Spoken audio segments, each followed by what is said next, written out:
Hi అండి, నమస్తే. లక్ష్మి కథల ప్రపంచానికి స్వాగతం. పూల్కంపల్లి శాంతాదేవి గారు రచించిన రాగదీపం అనే నవలను వింటున్నాం కదండి. ఈరోజు ఈ వీడియోలో మనం పార్ట్ 3 వినేద్దామండి. 3వ అంతస్తు పైభాగంలో చేతులు కట్టుకుని నిశ్శబ్దంగా పచారులు సాగిస్తున్న సుధాంశు బాబుగారు అన్న నౌకరు పిలుపుకు వెనక్కు తిరిగి చూశాడు. కింద అమ్మగారు పిలుస్తున్నారు. 10 నిమిషాల తరువాత సుధాంశు కిందకి వచ్చి తల్లి సమక్షంలో ఆసీనుడయ్యాడు. బాబుకు 3వ నెల రేపటితో పడుతుంది. తల్లి పోయిన దురదృష్టవంతుడు కనీసం బారసాల లాంటి వేడుకలకు నోచుకోలేదు. బాబుకు బారసాల జరిపించి నామకరణం చేయాలని కోడలు పట్టుబడుతోంది అంది మీనాక్షమ్మ. మీరు ఆలోచించుకుని ఏమైనా చేయండి, నన్ను అడగాల్సిన అవసరం లేదు. నేను సలహా ఇవ్వగల స్థితిలో లేను, సుధాంశు ఉదాసీనంగా అన్నాడు. ఇంటి విషయాలు ఆడవాళ్ల మీద వదిలి, బయట వ్యవహారాలు మేనేజర్ మీద వదిలి నువ్వు మనోరమ సామ్రాజ్యంలో ఎన్ని రోజులుండి పోవాలనుకున్నావు? మనోరమను చేరుకునేదాకా. ఇలాగ నువ్వు అమర ప్రేమికుడు అయిపోదామని అనుకున్నట్టున్నావు. కట్టుకున్న దాని బ్రతికేం కావాలి? మీ ఇద్దరిని ఇలా చూస్తూ నేనేం కావాలి? ఏం కావాలని ఇప్పుడు నన్ను అడిగి లాభం లేదమ్మా. బలవంతంగా పెళ్లి చేసావుగా, అనుభవించు. నేనైతే అనుభవిస్తాన్రా. ఆ అమ్మాయి ఏం చేసింది పాపం? బంధాన్ని తెంచుకు వెళ్ళిపోమని, యోగ్యుడైన వరుణిని వివాహం చేసుకుని సుఖించమని చెప్పాను. అయాచితంగా వరించిన హోదాను, ఐశ్వర్యాన్ని వదులుకోవడానికి ఆవిడకు మనస్కరించడం లేదు పాపం. ఆవిడ అత్యాశ ఆవిడకు గుణపాఠం నేర్పుతుంది. అవ్వా, ఈ ఇంటి కోడలు ఎక్కడికో వెళ్ళిపోయి ఎవడినో పెళ్లి చేసుకుని వాడి దగ్గర కాపురం చేయడమా? ఈ సలహా ఇవ్వడానికి నీవు సిగ్గుపడాలిరా. నీ భార్య మరొకటి దగ్గర కాపురం చేయడం నీ మగతనానికి తలవంపులన్న సంగతి మర్చిపోయావా? ఈ ఇంటి పరువు ప్రతిష్ట ఏమిటో మర్చిపోయి ఇదేదో పెద్ద సహృదయం చాటుకోవడం అనుకున్నావా? ఆ పిల్లను బంధం తెంచుకుపోమ్మని ఆదేశించావా? పిల్ల మంచిది కాబట్టి నీ పిచ్చి పిచ్చి మాటలు పట్టించుకోకుండా పడి ఉంది గాని మరొకటి అయితే నువ్వన్నైతే చేసి మరొకరిని కట్టుకుని ఈ ఇంటి పరువు గంగలో కలిపేది. తల్లి విసిరిన విసురుకు సుధాంశు ముఖం ఎర్రబడిపోగా అక్కడి నుండి విసురుగా లేచిపోయాడు. ఇవన్నీ చూడకుండా భగవంతుడు నా కళ్ళు ఎప్పుడు మూయిస్తాడో తెలియకుండా ఉంది. దుఃఖంతో పూడుకుపోయింది మీనాక్షమ్మ గొంతు. ఒక విధంగా రేణు బలవంతంతో బాబుకు బారసాల చేయడానికి ఏర్పాట్లు జరిగాయి. బాబుకు ఏం పేరు పెట్టాలని తల్లి అడిగితే మీ ఇష్టం అన్నాడు సుధాంశు. బాబుకు 3వ నెల వచ్చిన సుధాంశు ఒక క్షణమైనా అతడి దగ్గర నిలబడి కంటి నిండుగా చూసుకున్నది లేదు. తల్లిని మింగి కూర్చున్నవాడంటే ఏమిటో కంపరంగా ఉంటుంది సుధాంశుకు. తల్లి బ్రతికి ఉంటే ఎంతో ఘనంగా జరగాల్సిన బారసాల వేడుక అతి ముక్తసరిగా జరపబడింది బాబుకి. ఊళ్ళో పురోహితుడు ఇంటికి, మేనేజర్ ఇంటికి, మరో 2 ఇళ్లకి మాత్రం పిలుపు వెళ్ళింది. అట్టహాసం లేకుండానే బాబుకు ప్రేమ్ సుధాకర్ అన్న పేరు పెట్టబడింది.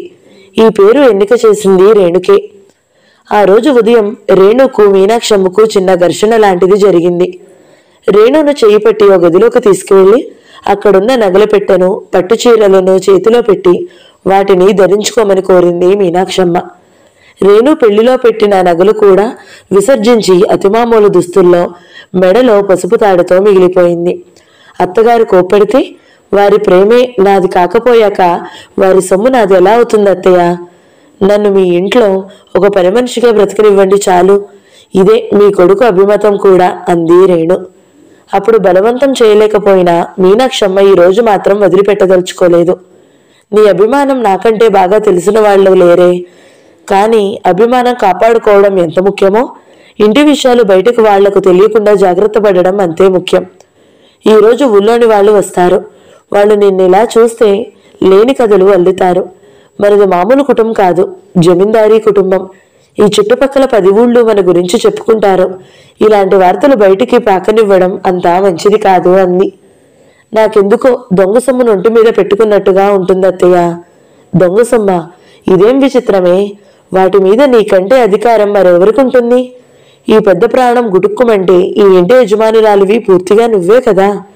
ఆయనకు మాత్రం నేను పరాయిదాన్నే కదా. సొంత మనోభావం నువ్వే కలగజేయాలి. నీకు దేవుడు అందం, అభిమానం ఇచ్చాడే గాని మగడి మనసు మీద మత్తుమందు చల్లే నేర్పు మాత్రం ఇవ్వలేదు. ఏం చేస్తే ఆయన ఇల్లు విడిచిపోతారోనని భయం లేకపోతే నేను ఏమైనా చేయగలిగేదాన్ని అత్తయ్య. ఇలాంటి ప్రయత్నం ఏదీ చేయకుండా ఆయన నా కాళ్లకు చేతులు బంధం వేసి కూర్చున్నారు. తన కళ్ళు పడకూడదని ఆంక్ష పెట్టారు. రేణు గాద్గికంగా అంది.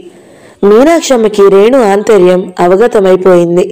ఈ పిల్లకి ఐశ్వర్యం లేకపోవచ్చు, అమ్మా నాన్న లేకపోవచ్చు, కానీ నాయనమ్మ చేతిలో స్వేచ్ఛగా పెరిగింది.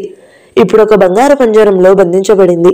ఈ బంగారు పంజరంలో బంధించింది తనే. పంజరం తలుపు తీసి వెళ్ళిపోమని చెప్పినా ధర్మబద్ధమై పంజరాన్ని వదలలేకపోతుంది. భర్త పట్ల అనురాగం పెంచుకోవడం ఏ స్త్రీకి తప్పు కాదు. కానీ సుధా ఇంత నిర్దయుడైపోయాడు. తన కళ్ళలోనే పడకూడదన్న ఆంక్ష పెట్టాడట. ఇంత రూపం, ఇంత యవ్వనం, ఈ ఇంట అడవిదాచిన వెన్నెల కావలసిందేనా? ఈ పుణ్యం తనకేనా? ఈ పిల్లను సుధ దగ్గరికి చేర్చే మార్గమే లేదా? మీనాక్షమ్మ మదనపడసాగింది. పట్టుచీర కట్టుకుని ఒళ్లంతా దగదగలాడే నగలు పెట్టుకుని ఇంట్లో అప్సరసలా తిరుగాడుతున్న రేణుని చూసి బారసాల వేడుకకు వచ్చిన పురోహితుడు భార్య త్రిపుర సుందరి ఈ అమ్మాయి ముందు మనోరమ అందం దిగదుడిపే. చిన్నబాబును పూర్తిగా మార్చివేసిందనుకుంటాను మీ కొత్త కోడలు అంది నవ్వుతూ. ఆ మా సుధ చాలా వరకు మారిపోయినట్టే పేలవంగా నవ్వింది. మొదటిసారి అతడి పెళ్లి చేసినప్పుడు నేను పిల్ల అందాన్ని చూడలేదు, అంతస్తును ఐశ్వర్యాన్ని చూశాను. ఈసారి ఈ రెండూ వదిలిపెట్టి అందాన్ని చూశాను. ప్రకృతి సౌందర్యం గాని మనిషి సౌందర్యం గాని మనసులో రేగిన చాలా గాయాలకు మంచి ఔషధం. అందుకే రేణుక సుధకి భార్య కాగలిగింది. ఇలా ఈ ప్రపంచాన్ని ఎన్ని రోజులు మభ్యపెట్టగలనా అని కలవరపడింది మీనాక్షమ్మ. ఈ ఔషధం తన కంటనే పడకూడదన్న ఆంక్ష కొడుకు విధించాడన్న సంగతి బయటికి ప్రపంచానికి తెలియకుండా ఎన్నాళ్ళు కాపాడగలదు? ఈ సంభాషణ చెవిలో పడుతుంటే తన పనులు నిర్లక్ష్యంగా చేసుకుపోతుంది రేణుక. పిల్లల్ని బాగానే చూస్తుందా? మరొక ఆవిడ కుతూహలమైన ప్రశ్న. కన్న తల్లిని మరిపించింది. ఉష పిన్న తల్లి కొంగు విడవదసలు సగర్వంగా చెప్పింది మీనాక్షమ్మ. మొదట్లో చాలా మంది అలాగే ఉంటారు. తన కడుపులో కాయపడితే అసలు రంగు బయటపడుతుంది. అసలు ఈ రెండో పెళ్లి అనేది పిల్లల కోసం అంటూ చేసుకోవడం జరుగుతుంది. కానీ ఆ పిల్లలకు తల్లిని మరిపించడానికి బదులు వాళ్ల పాలిట రాక్షసులవుతుంటారు ఈ సౌతి తల్లులు. పూర్తిగా కోడల మీద భరోసాతో ఊరుకోకండి. మీరు కంట కనిపెట్టి ఉండండి. తెలివైన సలహా ఇచ్చిందొక ఇల్లాలు. నాకు తెలీదా? మీనాక్షమ్మ ఉదాసీనంగా అంది. నామకరణం భోజనాలు అయిపోయాక ఆహ్వానితులు వెళ్లిపోయారు. సాయంకాలం సంధ్యకు స్వాగతం పలికి వెళ్లిపోతుంది. ఆకాశం చీకటి వెలుగులో సయ్యాట చూస్తూ రెండో అంతస్తు బాల్కనీలో నిలిచి ఉన్నాడు సుధాంశు. భవనం ముందు తన కారు ఆగడం, అందులోంచి పట్టుచీరలో ఒళ్లంతా నగలతో అలంకరించుకున్న స్త్రీ దిగడం చూశాడు. ఆమె భుజం మీద ఓ బాబు కుడిచేతి వేలు పట్టుకుని ఓ పాప ఉన్నారు. ఆ మసకం వెలుగులో హఠాత్తుగా మనోరమ కనిపించినట్లుగా అనిపించింది సుధాంశుకు. ఇది కల కాదు కదా? మళ్లీ చూశాడు. మనోరమ మనోరమ ఎందుకు వస్తుంది? రేణు కదూ? భర్త స్పర్శకైనా నోచుకొని ఆ అభాగ్యురాలు ఇద్దరు పిల్లలకు తెల్లయింది. ఇది నిస్వార్థంతో అయితే ఆమె తన దృష్టిలో ఉన్నతురాలయ్యేది. కేవలం ఈ ఐశ్వర్యాన్ని విడిచిపోలేక ఇలా ప్రాకులాడుతుంది. అంతకాకపోతే మరేమిటి? తన కళ్లల్లో పడకూడదని, తన ప్రేమ సంపాదించుకోవడం కోసం ఎలాంటి ప్రయత్నమూ చేయకూడదని ఆంక్షలు మీద కూడా ఆమె ఇల్లు వదిలిలేదంటే ఇదంతా వివాహబంధం మీద విశ్వాసం వల్లేనా? అడుక్కు తినే ఆ బికారిదానికి అక్షరజ్ఞానమైనా లేని ఆ ముద్దుకు అలాంటి ఉన్నత భావాలంటే తను నమ్మలేదు. ఇది కేవలం ఆశ, అత్యాశ. అయాచితంగా లభించిన ఈ కలిమిని వదిలిపోలేక దురాశ. సుధాంశు ఇలాంటి ఆలోచనల మధ్య ఉండగానే వెనుక గాజుల సవ్వడి వినిపించింది. అదే సమయంలో లైటు వెలిగింది. సుధాంశు వెనుదిరిగి చూశాడు. అత్తయ్య కోరిక మీద ఇప్పుడే బాబు పేరు మీద గుళ్ళో అర్చన చేయించి వచ్చాను. బాబును ఒకసారి మీకు చూపించరమ్మంది అత్తయ్య సంజాయిషి ఇస్తున్న దానిలా తలవంచుకుని చెప్పింది రేణు. ప్రొద్దుటి నుంచి అంత వేడుక ఇంట్లో జరుగుతుంటే తల్లి వచ్చి పిలిచినా కిందికి రాలేదు సుధాంశు. మనోరమ లేని ఇంట్లో ఏ వేడుకలు జరిగినా నాకు సంతోషానికి బదులు విషాదాన్ని ఇస్తాయి. దయచేసి నన్ను వాటిలో పాల్గొనాలని పిలవద్దు. నన్ను ఇలా ఒంటరిగా వదిలేసి మీ పనులేవో మీరు చేసుకోండి అంటూ తల్లికి చేతులు జోడించాడు. తల్లి కోపం దిగమింగుతూ కిందికి వచ్చేసింది. బాబుకు జాతకం రాయించడానికి, నామకరణోత్సవానికి తండ్రి రానిదే ఎలాగని పురోహితుడు ఆశ్చర్యం విలబుచ్చితే సుధకి సుస్థిగా ఉంది, రాలేనన్నాడు. మీరు చేసేవేవో చెయ్యండి అని చెప్పింది మీనాక్షమ్మ. బాబును రెండు చేతుల మధ్య ఎత్తి పట్టుకున్నది రేణు. తెల్లటి చొక్కాలో, మెడలో పులిగోరు గొలుసుతో, చేతులకి బంగారు ఒత్తులతో, వేళ్లకి ఉంగరాలతో బాబు పిండి బొమ్మల బొద్దుగా ఉన్నాడు. కాళ్ళు చేతులు ఒక లయ్యలో కదిలిస్తున్నాడు. ఆ కదిలికలోనే సృష్టిలోని తీయదనమంతా నిండి ఉన్నట్టుగా కనిపించింది. బాబును చేతుల మధ్య ఎత్తిపట్టుకుని కింద పడతాడేమోనని కొద్దిగా గుండెలకు ఆనించుకుని నిల్చున్న రేణు ఒక మాతృమూర్తిలా ఉంది. సుధాంశు అప్రయత్నంగా 2 అడుగులు వేసి బాబును చేతుల్లోకి తీసుకున్నాడు. బాబుకు ఇప్పుడిప్పుడే ముఖాలకేసి చూడడం, ఆ ఊ అనడం వస్తుంది. తండ్రిని చూసి బోసినోరు తెరిచి నవ్వాడు. వాడిలో మనోరమ పోలిక ఒక్కటీ లేదు. ఆ ముక్కు, కొనుబొమ్మల తీరు, రంగు అంతా తనదే వచ్చింది. 2 నిమిషాలు తదేకంగా చూసిన సుధాంశు ముఖంలో ఆప్యాయత లాంటి భావం కదిలింది. పెదవుల వద్దకు బాబుని తీసుకుని వాడి బుగ్గల మీద ముద్దు పెట్టుకున్నాడు. వీడికి తల్లి లేదు కదూ, తండ్రి ఉండి కూడా దూరంగా ముసులుతున్నాడు కదూ, వీడి దురదృష్టం ఏమనాలి?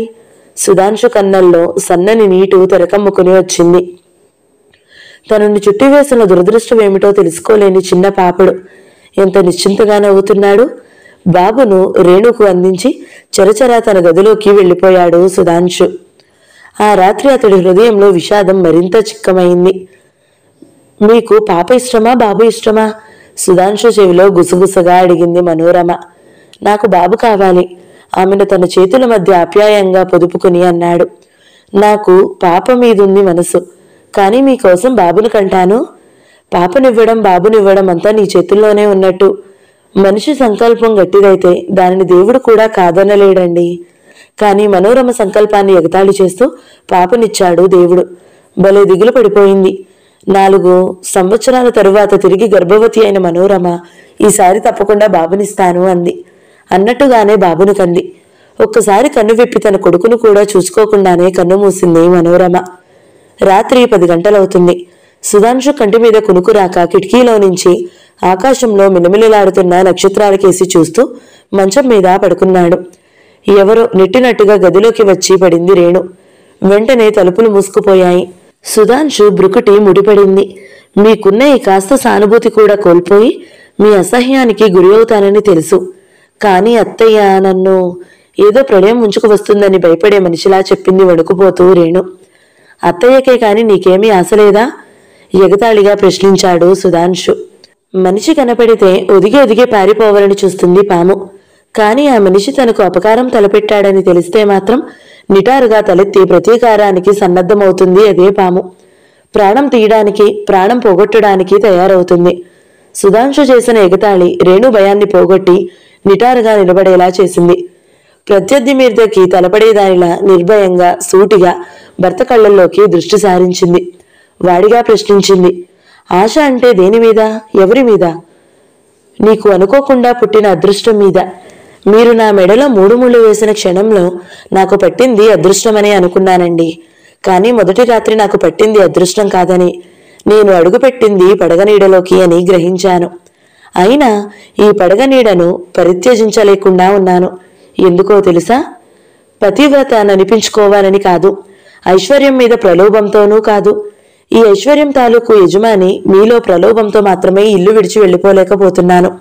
ఇది నిజంగా ప్రలోభం కాదు, ఆశ అంతకంటే కాదు. అనురాగం అంటే సరిపోతుంది. అనురాగమా? సుధాంశు వక్కున నవ్వాడు. సుధాంశు హృదయ సింహాసనం మీద మనోరమ కూర్చుని అతని ప్రపంచాన్ని ఏలుతుంది. ఆమె సామ్రాజ్యంలోనికి నువ్వు అడుగు పెట్టలేవు. సూదిమొనంత స్థలం కూడా ఆమె నీకు ఇవ్వదు. సూదిమొనంత స్థలం కూడా ఇవ్వదా? రేణుభర్త నవ్వును అనుకరిస్తూ నవ్వింది. పువ్వును దాచగలరేమో గాని దాని పరిమళాన్ని దాచలేరండి. నన్ను మీ కంట పడకుండా ఆంక్ష విధించారు, పర్వాలేదు. నా అనురాగ సౌరభ్యం మీకు తెలియకుండానే మిమ్మల్ని చుట్టేస్తుంది, ఉక్కిరి బిక్కిరి చేస్తుంది. మీరు కన్ను తెరిచి పలకరించి చూచేలోగా మనోరమ సింహాసనం మీద ఈ రేణుకాదేవి కూర్చుని ఉంటుంది. హుందాగా చెబుతున్న రేణు నివ్వెరపాటుతో చూశాడు సుధాంశు. ఆమె ముఖం ఒక స్వచ్ఛమైన సరోవరంలా ఉంది. కళ్ళు 2 కలువ పువ్వుల్లా ఉన్నాయి. సౌందర్య విలసితమైన ఆమె మోమును, ఆమెలో వ్యక్తమవుతున్న ధీరత్వాన్ని చకితుడై చూశాడు. పూర్తిగా పడుకున్నవాడల్లా కొద్దిగా లేచి మోచేతి మీద బరువాపుతూ సీరియస్గా నవ్వుకున్నంత సులభం కాదు అది అన్నాడు. ఎందుకు కాదు? నిన్ను పెళ్లి చేసుకోవడమే ఒక పొరపాటు జరిగిపోయిందని నా జీవితంలో మనుకి తను చనిపోతానేమోనని తెలిసేమో ఓ రోజు చిత్రమైన ధోరణి ప్రారంభించింది. తనకి కాన్పు గండమే సంభవించి తను చనిపోవడమే జరిగితే నేను తిరిగి వివాహం చేసుకోకూడదని, నా హృదయంలో తనకున్న స్థానాన్ని ఏ స్త్రీకి ఇవ్వకూడదని నా వద్ద వాగ్దానం తీసుకుంది. అమ్మని తృప్తిపరచడం కోసమే నేను నిన్ను వివాహం చేసుకున్నానని మరోసారి చెబుతున్నాడు. ఈ ఇంట్లో నా భార్యననిపించుకోవడం తప్పితే అంతకు మించి నా నుండి నువ్వేమీ పొందలేవు. అంత ఖచ్చితంగా మీరు ఆ మాట చెప్పకండి. మీ మాటే శిలాక్షరమని నేను ఏడవదలుచుకోలేదు. కాల ప్రవాహంలో నిరంతరం ప్రయాణికులం. ప్రవాహంలో ఎప్పటికీ ఒకే తీరుగా ఉండదు. కలిసి మనుషుల్ని విడదీసే సుడిగుండాలు, దూరంగా ఉన్న మనుషుల్ని ఒకటిగా కలిపే కెరటాలు. ఈ కాల ప్రవాహంలో ఎన్ని విచిత్రాలు జరగడం లేదు. కాల ప్రవాహం మింగేసిన మనోరమ అక్కయ్య మీ చెంతకు ఏనాటికి రాలేదు. కానీ నేను మీ భార్యను, సజీవ రూపాన్ని. ఏనాటికైనా మిమ్మల్ని వచ్చి కలవకపోతానా? మనల్ని ఒక్కటి చేసే సంఘటన ఏదీ జరగదా? ఎంత ఆశావాదివి! ఆశ మనిషికి జీవితాన్ని ఇస్తుందండి. ఆశ లేకపోతే మనిషి జీవోత్సవం కదా. సుధాంశు వెల్లకిలా పడుకుని తల కింద చేతులు పెట్టుకున్నాడు. అతడి చూపులు పైకప్పును ఆశ్రయించాయి. రేణు వెళ్లి సోఫాలో కూర్చుంది. కూర్చున్న వెంటనే నిద్రపోయింది. రేణు ఆప్యాయంగా తన కౌగిలిలోకి తీసుకున్న నిద్రాదేవి సుధాంశును మాత్రం చాలా దూరం ఉండిపోయింది, చాలా రాత్రి వరకు.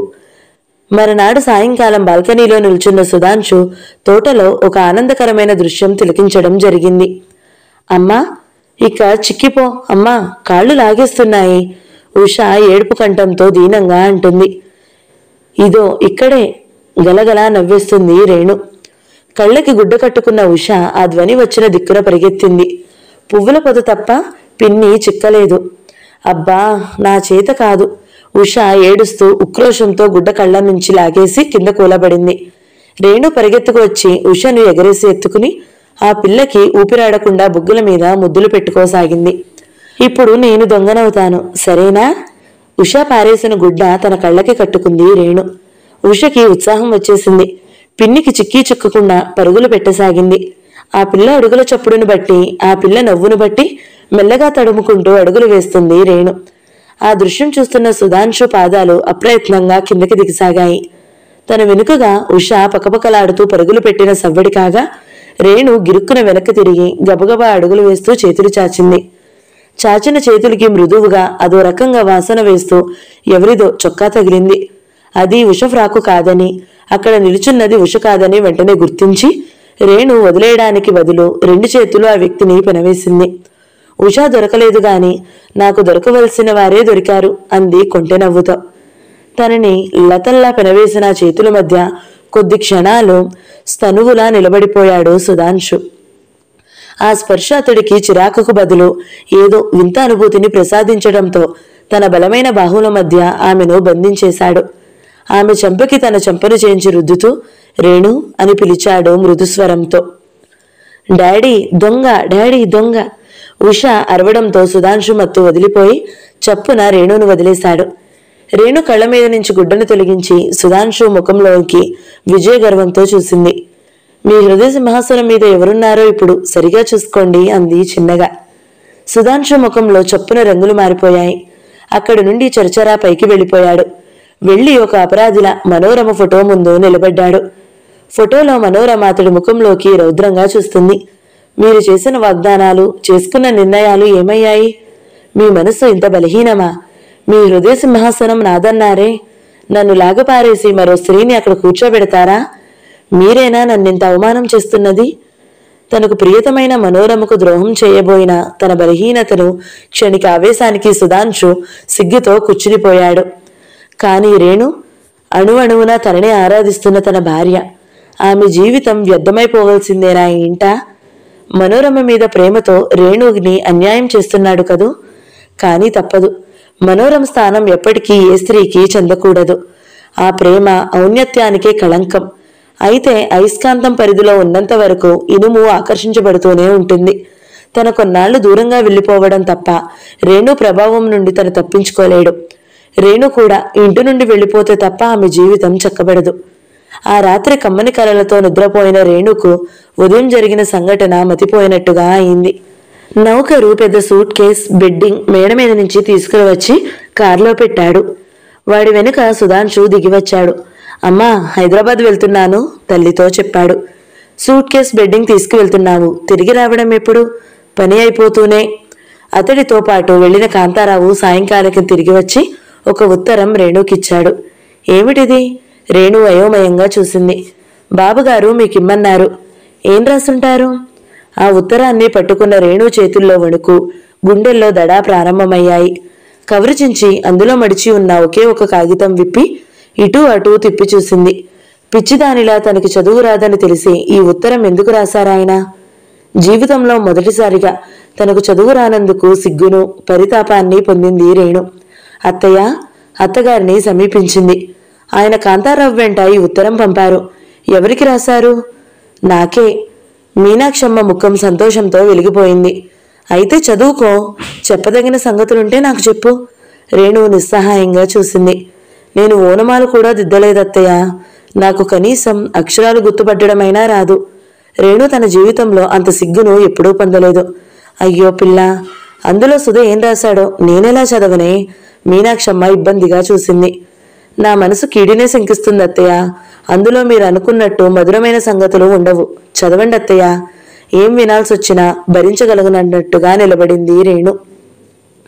రేణుక, కాల ప్రవాహంలో నిరంతరం ప్రయాణికులం. ఎందుకు కలుస్తామో ఎందుకు విడిపోతామో తెలియదు. ఈ కెరటాల ప్రవాహంలో ఎందుకు ముంచుతాయో ఎందుకు తేల్చుతాయో కూడా తెలియదు. ఈ వేదాంతం నువ్వు నాకు నేర్పావు. నీకు చదువు రాకపోయినా, గొప్ప ఇంట పెరగకపోయినా నీ మనసు చాలా ఉన్నతంగా ఎదిగిపోయింది. మొదట్లో నేననుకున్నట్టు నువ్వు అంతస్తు ఐశ్వర్యం మీద ప్రలోభం చేత నా ఇల్లు పట్టుకు వేలాడలేదు. నా కోసమే ఉన్నావు. నా మీద అనురాగం చేత ఉన్నావు. ఈ సత్యం గుర్తించాక నీ మీద అసహ్యం తొలగి అభిమానం ఏర్పడింది. పువ్వును దాచగలమేమో గాని దాని పరిమాణాన్ని దాచలేరన్నావు. నిజమే, దాచలేను. నువ్వు నా కంట పడకూడదన్న ఆంక్ష పెట్టడం ఎంత నిష్ప్రయోజమైనదో నిన్నటి సంఘటనతో తెలిసిపోయింది. మనిషిలో బలహీనతలు ఎప్పటికీ బహిర్గతమై ఉండవు. ఒక్కో సంఘటనను వాటి బహిర్గతను పరుస్తూ ఉంటుంది. నేనెంత నిగ్రహశూన్యుణ్ణో, నాలో ఎంత బలహీనత దాగి ఉందో నిన్నటి సంఘటన స్పష్టం చేసింది. నీ నుండి నన్ను రక్షించుకోవాలంటే నాకు పారిపోవడం తప్ప మరి ఏ మార్గము కనిపించడం లేదు. ఇలా ఎన్నాళ్ళు ఎంత దూరం పారిపోతానని నీ ప్రశ్న. నువ్వు ఆ ఇంట నుండి వెళ్ళిపోయేదాకా నా ప్రయాణం ఆగదు. నేను తిరుగుముఖం పట్టను. దేశాలు తిరుగుతూనే ఉంటాను. వెళ్ళిపో. నాకున్నదంతా తీసుకుని నన్ను మాత్రం వదిలి వెళ్ళు. నువ్వు వెళ్ళిపోయాకే నేను ఇంటికి తిరిగి వస్తాను. ఇప్పటికైనా నువ్వుంటే అసహ్యం లేదు, అభిమానమే ఉంది. ఆ అభిమానం చేతే ఇది వరకు ఇచ్చిన సలహానే మళ్ళీ ఇస్తున్నాను. నీకు కావలసినంత డబ్బు పట్టుకెళ్ళు, పెళ్లి చేసుకో, ఒక సంసారం ఏర్పరచుకో. అప్పుడైతేనే నా మనసుకు శాంతిగా ఉంటుంది. ఎందుకంటే ముందున్నది నీ జీవితం అంతా. నీ జీవితం కూడా నా కారణంగా వ్యర్థమైపోవడం నా మనసుకు కష్టంగా ఉంటుంది. ఇక మనకు జరిగిన వివాహం అంటావా? నువ్వు కోరిన విధంగా నీ మెడలో నేను 3 ముళ్ళు విప్పేయడానికి తిరుగు మంత్రాలు లేవు శాస్త్రాల్లో. తెంచి వేసుకోవడం తప్ప మరి ఏ మార్గమూ లేదు. వివాహ బంధం మీద నేను విశ్వాసం లేనివాడిని కాదు. కానీ 2 హృదయాలు పరస్పరం పెనవేసుకుపోయినప్పుడే ఆ వివాహ బంధానికి ఒక అర్థం ఏర్పడుతుంది. కేవలం 3 ముళ్ళు తంతే వివాహం కాదు. నా మనసు మనోరమది. అలాంటప్పుడు మనకు జరిగిన వివాహం అర్థం లేనిది. దానికి విలువనివ్వాల్సిన అవసరం లేదు. వివాహ మంటపంలోని మెడలో మాంగళ్యం కడుతుంటే ఒక అమ్మాయి ఏమన్నదో తెలుసా? మనోరమ గారంటే బాబుగారికి చాలా ప్రేమట. అందుకే ఆవిడ పోయి నెల తిరగకుండానే పెళ్లిపీటల మీద కూర్చున్నాడు. ఏం మగాళ్ళు, ఏం ప్రేమలు! చిచ్చి, మగజాతి మీదే అసహ్యం కలుగుతోంది అని ఈసడించింది.